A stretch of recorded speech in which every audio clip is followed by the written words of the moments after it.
Hello guys, once again welcome back to my channel. आज का जो वीडियो है वो बाइनरी टू डेसिमल कन्वर्जेशंस के रिलेटेड है। तो यहाँ पर मैं आपको एक डायरेक्टली एग्जांपल दिखाऊंगा और उसके द्वारा आपको समझा दूंगा कि ये जो कन्वर्जेशंस है बाइनरी का डेसिमल में वो कैसे सॉल्व करना है। ठीक है। अब यहाँ पर बाइनरी वैल्यू दी है जिसका बेस 2 होता है एंड बाइनरी में सिंबल्स 0 एंड 1 होते हैं, ये दोनों ही होते हैं। अब डेसिमल में आपको फाइंड करना है तो उसमें कौन कौन से डिजिट होते हैं, कौन कौन से स्पेशल सिंबल्स। तो 0 से लेकर 9 तक के सभी, और उसका बेस 10 रहने वाला है। अब यहाँ पर ये जो कन्वर्जेशंस है वो मैं आपको बताऊँ कैसे सॉल्व करना है। तो मैं जो भी वर्ड सेंटेंस बोलूँ उस पर आप फोकस रखना एंड यहाँ पर ये जो मेरा कर्सर है उस पर भी ध्यान रखना। इसमें आपको ध्यान रखना है तभी आप समझ पाओगे, और मैं आपको समझाऊंगा वो आप 5 मिनट के इस वीडियो में पूरी की पूरी ट्रिक समझ जाओगे। तो ये जो वैल्यू है वो 101011.11 ये बाइनरी वैल्यू है, और आपको आंसर लाना है, कन्वर्ट करना है डेसिमल में। तो आपको इजीली ट्रिक से मैं आपको सब कुछ बताऊंगा, तो अपना खुद का दिमाग मत लड़ाना इसमें।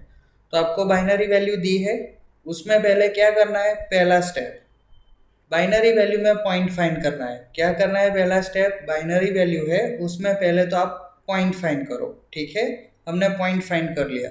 उसके बाद सेकंड स्टेप क्या करना है कि जो बाइनरी वैल्यू है हमने पॉइंट फाइंड किया उसको साइड पे नोट डाउन करो, और लेफ्ट एंड राइट साइड वाले पोर्शन में सभी डिजिट को अलग अलग कर दो। तो आपको स्टार्टिंग जब आप सीख रहे हो तो आपको पता चले, कंफ्यूजन ना हो इसलिए। अब आपको क्या करना है कि जितने भी बाइनरी वैल्यूज के डिजिट है उसको यहाँ पर 2 रेज टू n से आपको मल्टीप्लाई करना है एंड सभी का एडिशन लेना है और सभी का समेशन करना है। ठीक है। तो यहाँ पर क्या है, वन पहला वन है तो 1 into 2 raise to n plus 0 into 2 raise to n, वैसे ही सभी डिजिट के मल्टीप्लाई 2 रेज टू n से करना है और सभी का सम लेना है इधर। अब थर्ड नंबर का स्टेप, सभी में 2 raise to n, but n हमें कैसे फाइंड करना है। n मतलब यहाँ पर पावर होता है। शॉर्ट ट्रिक से आप समझ लो इधर पावर है। अभी अपना खुद का दिमाग मत लड़ाना क्योंकि एग्जाम टाइम अभी नज़दीक है, 2 ही दिन में आपका पेपर है। ठीक है। तो यहाँ पर 2 रेज टू n, तो n कैसे फाइंड करना है वो भी एक ट्रिक है। तो आपको सीधा क्या करना है कि आपने बाइनरी वैल्यू में जो पॉइंट है वो फाइंड कर दिया। उसके बाद लेफ्ट एंड राइट साइड वाले पोर्शन में आपको जो बाइनरी वैल्यू है उसको डिवाइड कर दिया, लिख दिया। तो अब पॉइंट है उसके जो लेफ्ट वाला पार्ट है उस पर हम पहले चलते हैं। तो पॉइंट के तुरंत बाद वाला जो डिजिट है यहाँ पर 1 है, तो उसको उसकी पावर कंसिडर कर लो 0। ठीक है। अब आगे वाला जो 1 है उसकी पावर हम 1 ले लेंगे, और उसके बाद का जो 0 है उसकी जो पावर है वो 2 ले लेंगे। ठीक है। वैसे ही इन शॉर्ट जो बाइनरी वैल्यू है उसमें हमें पॉइंट फाइंड करना है, और 2 रेज टू n, तो n की पावर फाइंड करने के लिए जो लेफ्ट साइड वाला पोर्शन है, जो पहला डिजिट है उसको हमें कंसिडर एज अ 0 करना है, और हमें मैक्सिमम जितने भी डिजिट दिए हैं उस तक हमें अपना पावर ले जाना है। 0 से लेकर स्टार्ट होता है। ठीक है, पहले लेफ्ट साइड के लिए। अब राइट साइड में क्या करना है, तो वो -1 से स्टार्ट करना है, और एंडिंग कहाँ तक होगी, जितने डिजिट दिए होंगे वो -1 से आपको स्टार्ट करना है गिनना। ठीक है। अब यहाँ पर मैं आपको ये कैसे सॉल्व करना है वो मैंने स्टेप्स बता दिए। अब ये जो एग्जाम्पल है वो मैं आपको समझाने वाला हूँ। ठीक है। तो आपको कंफ्यूजन ना हो, तो इधर जो एग्जाम्पल है वो 101011.11 ये बाइनरी है। तो मैंने आपको क्या कहा, पहले पॉइंट फाइंड करो। पॉइंट फाइंड कर देने के बाद ये जो वैल्यू है उसको राइट एंड लेफ्ट साइड के पोर्शन में डिवाइड करनी है, और जितने भी डिजिट है उसको 2 रेज टू n से मल्टीप्लाई करना है। अब n कैसे फाइंड करना है, तो पॉइंट है उसके लेफ्ट साइड वाला पोर्शन स्टार्ट होता है तो वहां से 0 उसकी पावर 0 गिननी है, और जो राइट साइड वाला है उसकी -1 करनी है। तो यहाँ पर पहले हम पॉइंट फाइंड कर लिया, और जो पहला 1 है उसकी 2 रेज टू 0 से है। तो यहाँ पर आप देख सकते हो कि 1 into 2 raise to 0।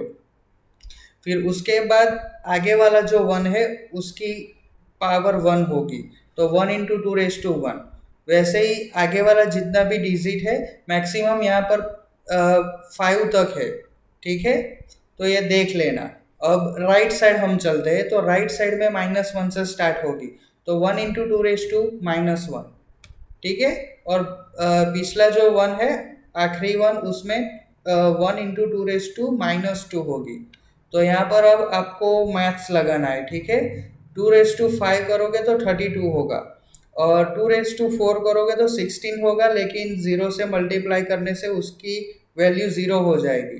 2 raise to 3 करोगे तो आंसर 8 होगा, और इंटू 1 है तो 1 इंटू 8 तो 8। वैसे ही आप सारे देख लेना, लेकिन जो लास्ट वाला है वो 2 इनवर्स है, 2 रेज टू -1 है, तो उसकी क्या होगी, तो 1/2 वैल्यू होगी, इसलिए यहाँ पर मैंने 0.5 लिखा है, ठीक है। और यहाँ पर 1 इंटू 2 रेज टू -2 है, तो 1/2 होगा, तो 1/4 होगा, तो आंसर 0.25 आएगा, ठीक है उसका। तो वैसे ही ये जो 32 प्लस 8 तो 40, 40 प्लस 3 43, और ये जो पॉइंट होता है उसको मिलाकर आंसर हमारा 43.75 ये डेसिमल नंबर कन्वर्ट हो गया, ठीक है। आई होप मैं आपको जो एक्सप्लेन कर रहा हूँ वो पता चल रहा होगा।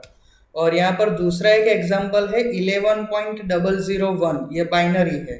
अब डेसिमल में फाइंड करना है, तो कैसे फाइंड करना है वो आपको पता चल गया।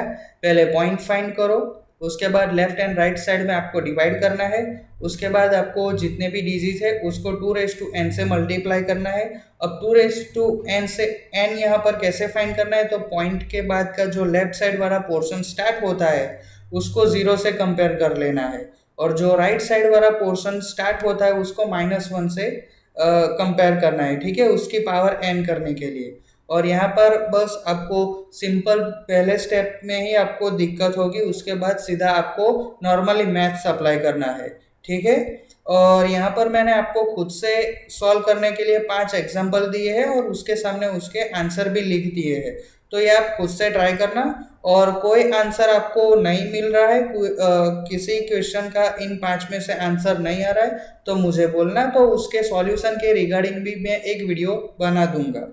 आई होप गाइस कि मैंने जो आपको इस वीडियो में इंफॉर्मेशन दी वो आपको अच्छी लगी होगी, और सब कुछ आपके डाउट्स क्लियर हो गए होंगे। वीडियो को लाइक शेयर एंड चैनल को प्लीज़ सब्सक्राइब कर देना। Thank you for watching this video.